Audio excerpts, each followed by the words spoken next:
Hi friends, welcome back to my channel. My name is Em, and today we're here to do my October wrap up. I actually recorded this yesterday and absolutely hated everything about it, so we're just doing it again. I read 24 books in October and my average rating was a 4.09, and I will be honest, I read a lot of things and I don't remember a lot about most of the books that I read. So I'm not going to do synopses for you today. We're just going to do vibes. And if you liked this book experience, you might also like this book experience because I think that's all that I'm really capable of. We are going to start out, as always, by talking about my self-destructing TBR book for October. That book was Only Bad Options by Jennifer Estep, and I am sad to say that I DNF'd it at about 50 pages. I just couldn't get into it. It was not able to hold my attention. Everything was shinier and more distracting than this book when I was trying to read it. And DNFing this did send me into a little bit of an existential crisis because I don't know that I know how to pick books for myself anymore. I just don't know if that's a skill that I possess, and I don't know why I bother to buy books for myself because I obviously don't do a good job of picking books that I like. And obviously I'm still working through that particular crisis. Next two books I am just going to show you, but I am not going to talk about them because my battery is about to die. And we're back. Okay, where was I? Oh yeah. So the next two books I'm going to show you are books that are going to be featured in a vlog that is going to be coming up shortly. And so I don't want to go into it because I don't want to spoil that vlog, but I'm going to show you what the books are. And then if you want to try and guess what the theme of the vlog is going to be, you are welcome to guess. And once that vlog is out, I will try to remember to put the link for it down in the description box. No promises though. So those two books are Second Chances in Newport Stephen by TJ Alexander and A Study in Drowning by Ava Reed. I have been a bookseller and then a social media manager for a bookstore for 5 years now, and Libro FM has a really excellent bookseller program to go along with their librarian and teacher and influencer program. But what that means though is that I have a mountain of audiobooks, and I have been trying to work my way through those a little bit every month. And so these were the ones that were on the docket for this month. Let's start off with Astrid Parker Doesn't Fail. This is by Ashley Herring Blake. This is a enemies to lovers romance. It is the companion novel to Delilah Green Doesn't Care. And I would read this if you like coming out later in life stories, if you like Nicole Cohen on Instagram or TikTok and want a love interest who gives you Nicole Cohen vibes. This book did that for me. And this is also for you if you like home improvement and renovation reality TV shows. Next, I listened to Kiss Her Once For Me by Allison Cochran. This is a Christmas romance set in Portland, and this is my favorite kind of Christmas romance, where it is a woman who agrees to fake date a man that she has zero romantic feelings for and then falls in love with his sister instead. I don't know why this is a winter romance trope trend. I don't really care why, because I love it so much. There's another one that I read last year that I can't remember the name of that I liked more than this one, but I did really like this one. I would read this if you like a second chance romance, if you live in Portland, because this is set in Portland, and you know how sometimes when you read a book set in a city, that you are either from or really familiar with, and you know there's no way the author spent any kind of time in that city. That is not the case here. Alison Cochrane knows Portland. Also a really nice little love letter to that city. I also listened to How Far the Light Reaches, A Life in 10 Sea Creatures by Sabrina Imbler. This is a mix of essays about sea creatures, but also memoir from Imbler's life.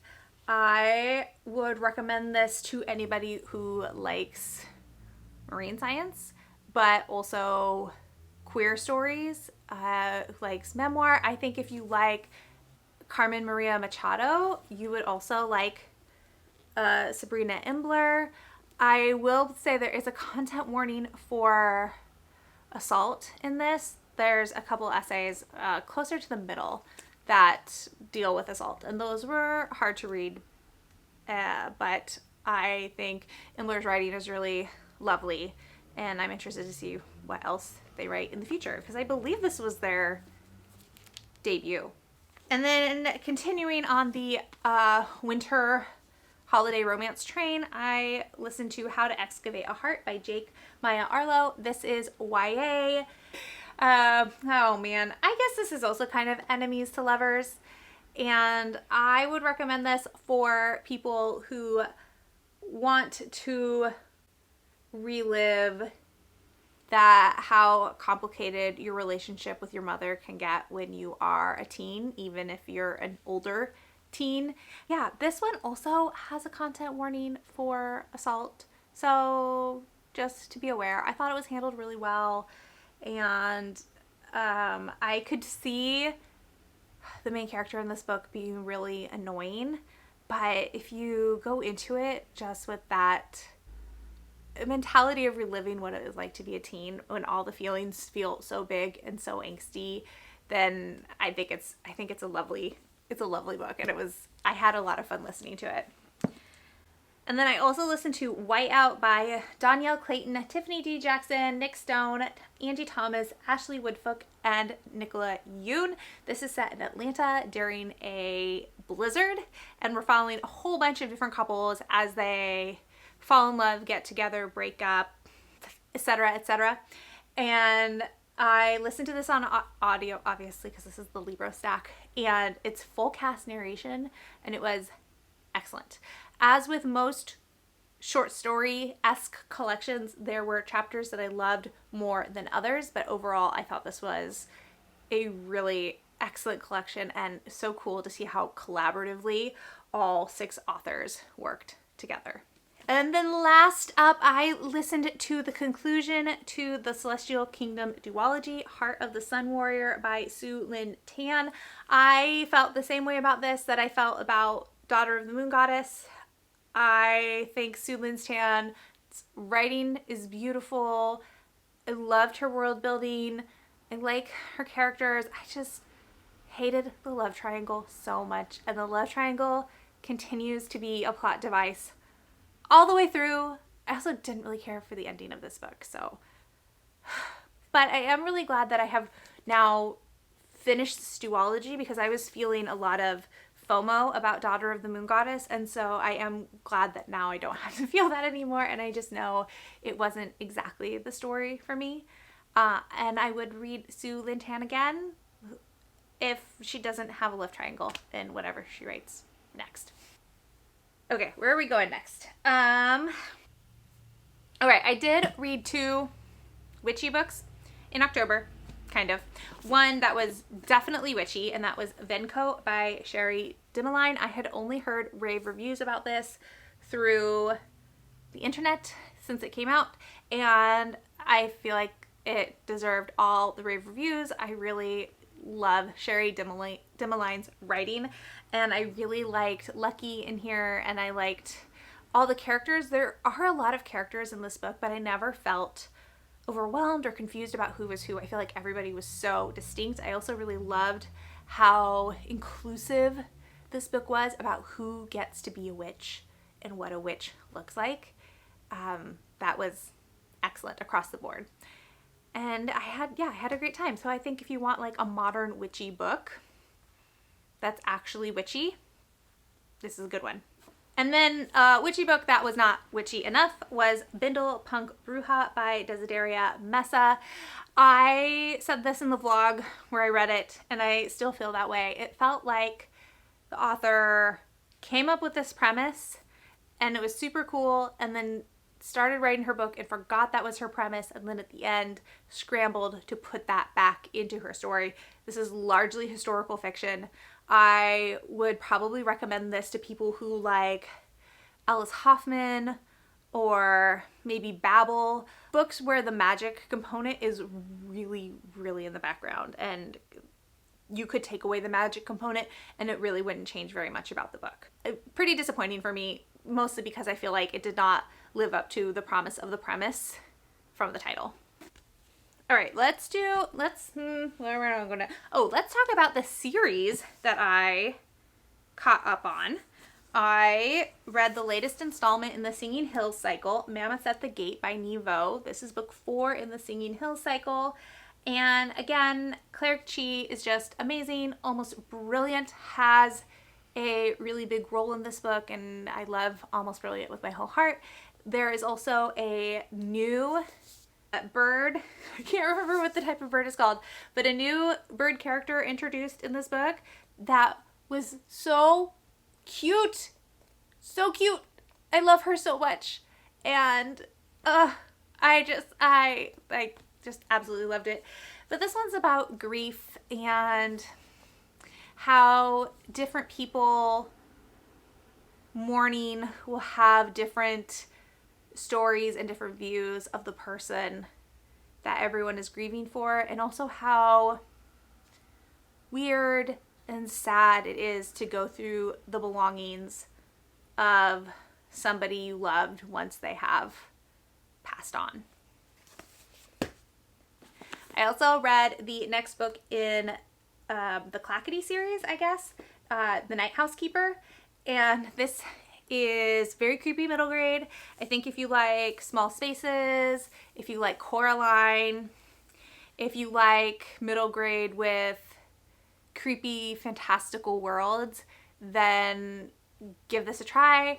I found this one a lot sadder than the Clackety, but no less creepy, though there is some gross bug stuff in this book that did not exist in the first book, so if you are anti-bug, just know that going in.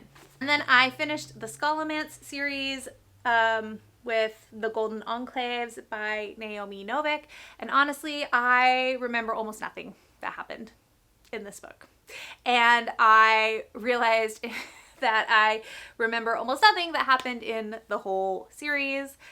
Even though I read them all really closely together, like I read the first 2 books in September. I finished this at the beginning of October. It has not been that long.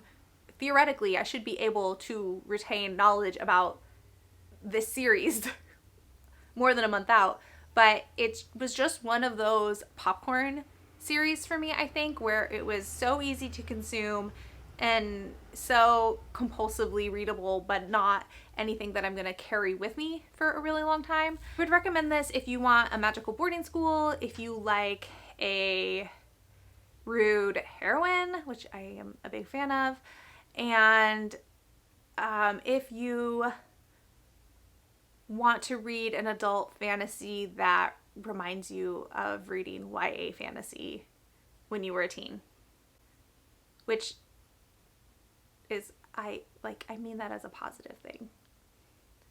Like, I liked that it read like YA because that's part of what made it so quickly consumable, but it is technically marketed to adults and shelved in the adult fantasy section. So just, you know, I have complicated feelings about adult and YA spaces at the moment, so we'll just leave it at that. Next, we are going to let's do my rereads. I only reread 2 books this month. I reread Ace, What Asexuality Reveals About Desire, Society, and the Meaning of Sex by Angela Chen. And this time that I read it, I annotated it. I don't know if those will show up very well on camera, but I annotated it. And that was so nice because this is the first time I have reread the book, and so it was great to go a little bit slower and to really sit in the words that struck a chord with me. And I highly recommend this book to anyone who wants to learn more about asexuality or is curious about asexuality. I guess those two are the same thing. This is the book that helped me realize that I was asexual and gave me like language to use with my husband when I came out as being asexual. And I just think it's a really amazing, awesome book that I think everybody should read. And then I also reread Legendborn by Tracy Deonn. This is book 1 in the Legendborn cycle, and I reread this so that I could read book 2 because I remembered nothing, and truly nothing, since I read it 2 years ago. I didn't even remember the ending, and like I would have been so confused going into book 2. This was really fun to reread. It was really fast. Audiobook is really fun. I will say though, the narrator for the audiobook cannot do an accent to save her life. So like the one character with a British accent is not, it doesn't sound great. So if you are a stickler for accents, maybe don't do the audiobook, just read it with your eyeballs. But if you can like look past that, then audiobook is great. Narrator does an awesome job with everything else. It's just that accent that seemed to trip her up. I would recommend for anybody who likes Arthurian legend, who wants a coming of age story, kind of, if you want a literal black girl magic story, I would highly recommend this. I think this is such a fun series, and I know it was super popular when it first came out. So if you missed it then, maybe circle back around and read it now. All right, and then this last stack are books I borrowed from either the library or from people I know. So I read several People Are Typing by Calvin Kasulka, I think. One of my friends loaned this to me, and this novel is told entirely in Slack messages. We are following Gerald, who is a employee at like a brand management company in New York, and Gerald accidentally uploads himself into the company's Slack channel and is trying to figure out how to get himself out, and his coworkers at first think it's a joke and that he's just working from home when he says he's stuck in the Slack. And it is really weird and funny, and I have never used Slack once in my life, so I'm sure there's a lot of jokes in here that I did not get because I just have no familiarity with that app. But I don't know. If you use Slack a lot, this could be cathartic or this could be triggering. I'm not sure where it would fall, but it was funny and it was weird, and it was definitely outside of the type of book I normally pick up. And then I also read The Lottery by Shirley Jackson. Not the whole book. I just read the 10-page short story, and that was disturbing and unsettling, and I felt so icky after reading it. And I'm not going to even tell you anything more about it because it's so short, and I think I knew nothing about this short story before reading it. If you haven't read it and you don't mind being scared and disturbed, then yeah, sure, pick it up. But yeah, if you're not a fan of those feelings, maybe give this one a pass. Next is The Salt Grows Heavy by Cassandra Khaw. This is a Little Mermaid retelling, kind of, but with like a murderous mermaid. And this starts after the prince has married the mermaid, and they have had children, and the children have devoured the prince and many people in the kingdom, and the mermaid must flee with the help of a plague doctor. This book is just over 100 pages, and it is super gross. There's a lot of blood, a lot of gore, a lot of really disturbing imagery. I found Cassandra Khaw's writing in this gorgeous. The way she described things, the atmosphere she built, it was all stunning. So I loved the writing, but I'm still not sure how I feel about the actual story. I'm not sure how I feel about the ending. I just don't know. I would say this, would I even recommend this to? I would recommend this if you liked Into the Drowning Deep by Mira Grant and wanted more murderous, bloodthirsty mermaids. And then I also read another novella. I read The Willows by Algernon Blackwell. This is a horror novella that was published in 1907, and it is about a nameless narrator and his nameless friend who are canoeing on the Danube River. Have to camp one night on this island that has a grove of willow bushes, and it quickly becomes clear to the two men that their presence is not wanted on this little island. And it is very atmospheric. It's one of those books where nothing really happens, but the way Blackwell writes it, you really get a sense of unease, and there's a lot of tension, and it's very unsettling. And even though nothing is really happening, I really do recommend it. It was a very immersive experience. There's a podcast on Spotify where the podcast host reads the whole novella, and they had music underneath, and it just made for a very creepy, fun Halloween Eve activity. And then I read The Enchanted Henda by J.C. Cervantes, and this is Encanto without the trash grandma, basically. I would read it if you like Encanto and you want a romance element. And this is very much like magical realism with a heavy romance plot. I mean, you could even, I don't know if it's being marketed as romance, but it really is romance. And there's a little bit of steam in it, and I loved the family. I could have done away with the romance and just had the family, and I would have had an even better time than I already did. This one definitely started out as like a 5-star at the beginning, and then when the romance took over, I lost a lot of interest and it lost a lot of momentum for me. And then in the end, when she went back to her family's farm, I got more invested again. So I really hope this author writes more about this family. I would love to read about the sisters and more about this magical flower farm in Mexico. This is this author's adult debut, and I am very interested in reading her middle grade because I liked everything except the romance so much. All right, and the last book, and somehow my favorite book of the month, it's fine, was Clown in a Cornfield by Adam Cesare. I don't know if that's how you say his name. I meant to look it up and then absolutely forgot. But this is YA slasher, small town in Missouri, and killer clowns. I don't know what to tell you. I had a great time. It was so fun. I read it in a day, and it is gross, and there's so much blood, and the body count is so high, but I felt like the pacing was really good.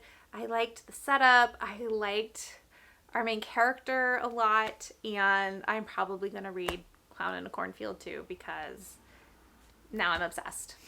All right, everyone, that is it for... Oh, no, wait, I forgot a book. I also read Volume 3 of Dinosaur Sanctuary by Itaru Kinoshita.